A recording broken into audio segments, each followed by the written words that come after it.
Comment se fortifier dans la foi?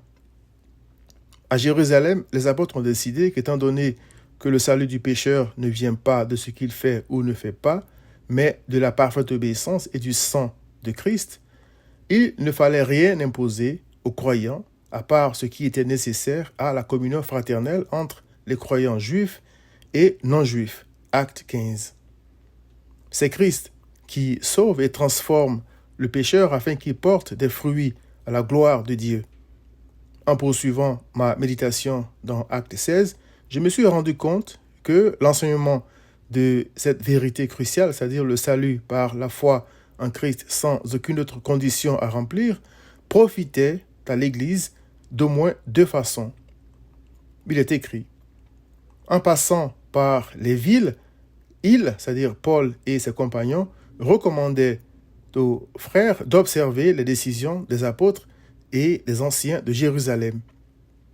Les églises se fortifiaient dans la foi et augmentaient en nombre de jour en jour. Acte 16, versets 4 à 5.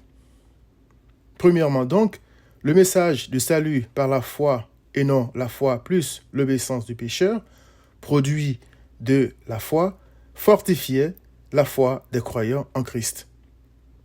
Le croyant doit être fortifié dans la foi, car c'est par la foi qu'il marche et vit avec le Seigneur, selon qu'il est écrit « Et mon juste vivra par la foi ». Hébreux 10, 38. En se nourrissant de Christ à travers sa parole, telle que prescrite par les apôtres à Jérusalem, les croyants se fortifiaient dans la connaissance de Christ. Plus ils se découvraient eux-mêmes en apprenant Christ et ce qu'il a dû souffrir pour les sauver, les préserver de toute chute, voir Hébreux 6, verset 4, et les faire paraître devant sa gloire irrépréhensible et dans l'allégresse, Jude 24, plus leur cœur était attaché à leur berger. Deuxièmement, il est écrit que les églises augmentaient en nombre de jour en jour. Acte 16, verset 5. Ce ne sont donc pas les stratégies de croissance du monde qui font grandir l'Église de Christ, mais la fidèle prédication de Christ. La foi ne vient que par la parole de Christ, selon Romains 10, verset 17, c'est-à-dire la parole du salut par Christ sans la contribution du pécheur, afin que personne ne se glorifie, selon Éphésiens 2, versets 8 à 9. Persuadé qu'il ne sera sauvé que par pitié, c'est-à-dire par grâce, puisqu'il était un grand pécheur, David a dit: « Mon cœur est affermi, ô Dieu, mon cœur est affermi. » C'est-à-dire, je n'ai plus de doute concernant ta grâce et mon iniquité. Je chanterai, je ferai retentir mes instruments. Psaume 57, verset 7.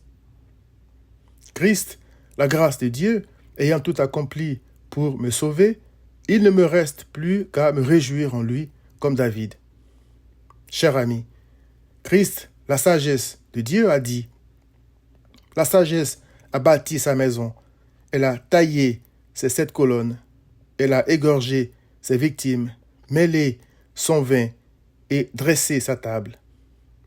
Elle a envoyé ses servantes, elle crie sur le sommet des hauteurs de la ville, que celui qui est stupide, c'est-à-dire simple d'esprit, entre ici.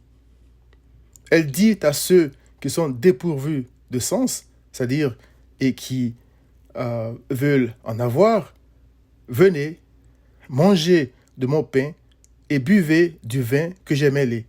Proverbe 9, versets 1 à 5. Christ a accompli tout ce qu'il fallait pour sauver ceux qui croient en lui. Viens donc à Christ.